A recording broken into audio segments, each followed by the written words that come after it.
आप सब तो जानते ही हैं कि गलतियां सबसे होती हैं और कई बार हमारे कानून की रक्षा करते हुए कानून को ही अपने हाथ में ले लेते हैं और भुगतना आपको और हमें पड़ता है। मैं आपका दोस्त कृष्णा रोड़ा आज फिर से आया हूँ आप लोगों के सामने एक केस लेकर। आज का जो हमारा टॉपिक है वो है गिरफ्तारी के ऊपर कि गिरफ्तारी के दौरान हमारे क्या अधिकार होते हैं और पुलिस के क्या अधिकार होते हैं। चलिए चलते हैं केस की ओर। क्या बोलता है हमारा case? Joginder Kumar versus state of Uttar Pradesh and others, AIR 1994 SC 1349। Guys, इसका सब्जेक्ट मैटर ये है कि इसमें सेक्शन 41 और 151 ऑफ CRPC को कवर किया गया है।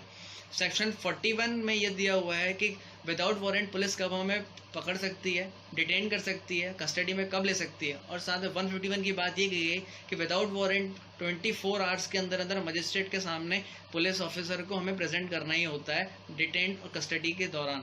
गाइस, इसके बाद फंडामेंटल राइट जो कि हमारे 21 और 22 के तहत हमें दिए गए हुए हैं कि हमें अरेस्ट के दौरान हमारे रिलेटिव जो हमारे करीबी हैं उनको हमें हमारे बारे में अरेस्ट की सूचना देनी पड़ेगी।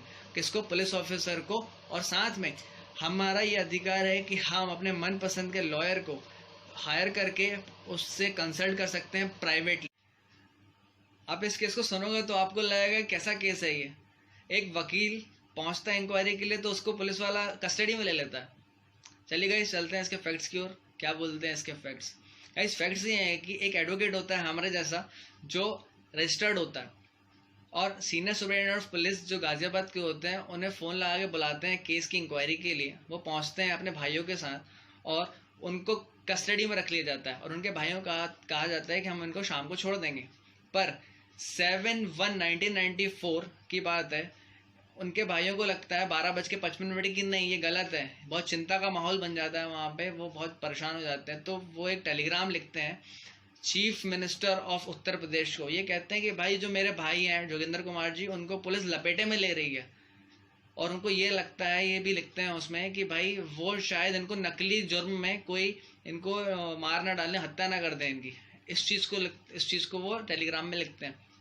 फिर होता ही हुआ है कि शाम को उनको पता चलता है 7/1/1994 को कि ये एक इलीगल कस्टडी है, इलीगल डिटेन है। ये जो हमारे भाई हैं उनको इलीगल तरीके से डिटेन किया गया है और उन्हें मजिस्ट्रेट के सामने और प्रोड्यूस भी नहीं किया गया हुआ, उनको सामने उनके खड़ा भी नहीं रखा हुआ है। आप जानते हैं कि 24 घंटे के अंदर अंदर अगर किसी की कस्टडी में रखा जाता है, किसी को पुलिस हिरासत में लेती है तो 24 घंटे के अंदर उनको मजिस्ट्रेट के सामने खड़ा होना पड़ता है। ऐसा नहीं करती है पुलिस। फिर होता ही होगा इसकी 9/1/1994 को वो अपने घर वालों के साथ पहुंचते हैं मसूरी के पुलिस स्टेशन पे और उन्हें ये पता चलता है कि भाई वहाँ पे तो हमारे जोगिंदर कुमार जी है ही नहीं, भाई है ही नहीं। उनको किसी ऐसी जगह ट्रांसफ़र कर दिया जाता है जो किसी को नहीं पता होती है।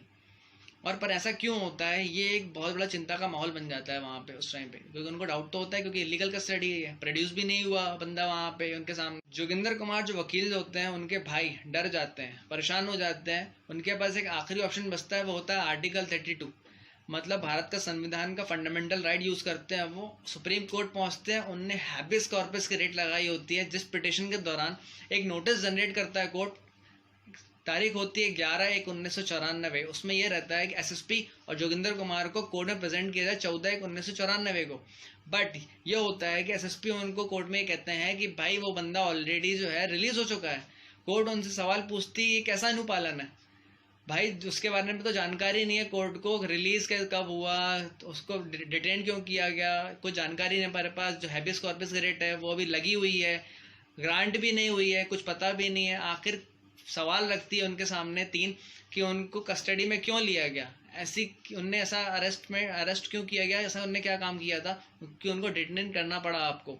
तीसरी चीज़ कि भाई कोर्ट को इस चीज़ के बारे में नॉलेज क्यों नहीं है कि वो बंदा कोर्ट में आया और उसको डिटेन किया गया, कस्टडी में लिया गया और उसे छोड़ दिया गया। इन चीज़ों के प्रति कोर्ट ने डिस्ट्रिक्ट कोर्ट ऑफ गाजियाबाद को उनसे रिसिप्ट मांगी, कहा कि भाई हमको सारी चीज़ों की इंक्वायरी दो आप 4 हफ्तों में। सुप्रीम कोर्ट ने किसी बंदे को अरेस्ट करके हिरासत में डालने के लिए क्या टर्म्स बताए वो क्लियर करते हुए उनने पुराने डिसाइडिंग जजमेंट्स को उठा के वहाँ पे क्लियर किया। उनने ये भी बताया, थर्ड पुलिस कमीशन रिपोर्ट्स वहाँ पे शो करी कि किसी बंदे को विथ और विदाउट वारंट कब पर अरेस्ट किया जाएगा, कब हिरासत में डाला जाएगा। उनने ये भी शो किया वहाँ पे कि जो सिचुएशंस होती हैं, किन सर्कमस्टेंसेस के अंदर उस बंदे को वारंट के तहत और विदाउट वारंट कब पकड़ा जाएगा, वो सारी चीज़ें जो होंगी डिसाइड हैं कोड ऑफ क्रिमिनल प्रोसीजर में, जो आप हमेशा पढ़ रहे हैं, जो आप अभी भी पढ़ रहे हैं। मीन्स गाइस आप जानते ही होंगे कि रेप, डकैती, मर्डर, ये सब चीज़ें जो होती हैं इसमें पुलिस को मजिस्ट्रेट की ज़रूरत नहीं होती है उनके ऑर्डर की, वो बंदा जो है पुलिस ऑफिसर डायरेक्ट उनको अरेस्ट कर सकता है। और गाइस इसके देखते हुए उन्होंने अपनी बातों को ये कहा है कि किसी को अरेस्ट करने के पहले आप ये भी समझें कि उसकी रेपुटेशन उससे जुड़ी होती है। आप किसी को अरेस्ट करते हो तो उस बंदे की रेपुटेशन पे आ जाती है। आप अपने केस को, अपनी बातों को सही तरीके से सॉल्व करने के चक्कर में किसी बंदे को यूं आप अरेस्ट नहीं कर सकते, क्योंकि आपको अरेस्ट करने के पहले उसके ऊपर एक ऐसा एविडेंस दिखाना पड़ेगा कि जिसमें आपका जो अरेस्ट है, डिटेनमेंट है उसकी, वो एक पूरी तरीके से प्रॉपर हो और वैलिड हो। इस अदरवाइज ये इलीगल कहा जाएगा, क्योंकि हर इंसान का एक रेपुटेशन होता है, अगर वो ख़राब हो जाता है तो वो चीज़ आप सही वापस नहीं कर सकते। इन चीज़ों के ऊपर उन्होंने ये बात रखी और कहा कि अगर आप किसी बंदे को पकड़ रहे हो तो प्रॉपर आप केस डायरी मेंटेन करो। सुप्रीम कोर्ट ने अपनी बातों को क्लियर किया, ये भी कहा कि अरेस्ट करने का पावर एक अलग पार्ट है और उस अरेस्ट को जस्टिफाई करने का पार्ट एक अलग है। इसको देखते हुए उन्होंने ये भी कहा कि आर्टिकल 21 और 22 के तहत जो कॉन्स्टिट्यूशन में फंडामेंटल राइट मिले हुए हर इंसान को, वो उसको ये हक देते हैं कि अरेस्ट होने के टाइम पे ये उसको अधिकार है कि वो अपने बंदों को, मीन्स अपने इन्फॉर्मर्स को, रिलेटिव्स को, अपने फ्रेंड्स को इन्फॉर्म कर सके और साथ में एक लॉयर से बात कर सके, प्राइवेट तरीके से कंसल्ट कर सके सारी चीज़ों को। गाइस इसको देखते हुए सुप्रीम कोर्ट ने ऑर्डर पास किए और principle law laid down guys इसमें ये बोलते हैं कि पहला पॉइंट, अगर कोई भी ऑफिसर किसी बंदे को सस्पेक्शन में भी अगर अरेस्ट करता है तो उसे बाद में अपने ओपिनियन के तहत बोनाफाइड तरीके से ये बताना पड़ेगा कि उसके पीछे की नेसेसरी रीज़न क्या थी, वो क्यों रिस्पॉन्सिबल है इस चीज़ के लिए, क्यों उसने अरेस्ट किया, क्या नेसेसिटीज़ थी, और जस्टिफाई करना पड़ेगा उसे अपनी बात का। सेकेंड पॉइंट गाइस, आपने कई बार देखा होगा कुछ लोगों को नोटिस के दौरान कोर्ट पुलिस बुलाती है स्टेशन, और पुलिस उनको बार बार बुलाती रहती है, और ये भी कहा जाता है कि अगर तुम्हें बाहर जाना भी है तो तुम्हें हमसे परमिशन लेनी पड़ेगी। गाइस ये सेकंड पॉइंट ये कहता है कि पुलिस हर चीज़ में आपको अरेस्ट नहीं कर सकती, कुछ चीज़ों में आपको वो ढील देती है और आपको टाइम टाइम पे बुलाती रहती है। सेकंड पॉइंट ये कहता है। थर्ड पॉइंट ये कहता है गाइस आर्टिकल 21 और 22 के तहत आपको ये फंडामेंटल राइट दिया गया है कि आप अपने तरीके से स्वेच्छा से, आपका अधिकार है कि आप अपने घर वालों को सचेत करो, सूचित करो, इन्फॉर्म करो। साथ में गाइस ये भी कहा गया है कि अपने लॉयर को कंसल्ट करने के लिए आप बुला सकते हो जो मनपसंद का होगा, और उससे आप प्राइवेट तरीके से प्राइवेट में आप बात कर सकते हो। गाइस कैसा लगा आपको ये वीडियो? मैं आपको अगले वीडियोज़ में भी ऐसे ही इन्फॉर्मेशन देता रहूँगा। Please like, share and subscribe. मिलते हैं आपको अगली वीडियो में, और साथ में गाइस बेल बटन दबाना मत भूलिएगा। नई नई वीडियोज़ मैं आपको डेली देता रहूँगा। कैसा लगा आपको ये वीडियो कमेंट बॉक्स में ज़रूर बताइएगा। मिलते हैं आपको नए वीडियो के साथ। Thank you so much guys.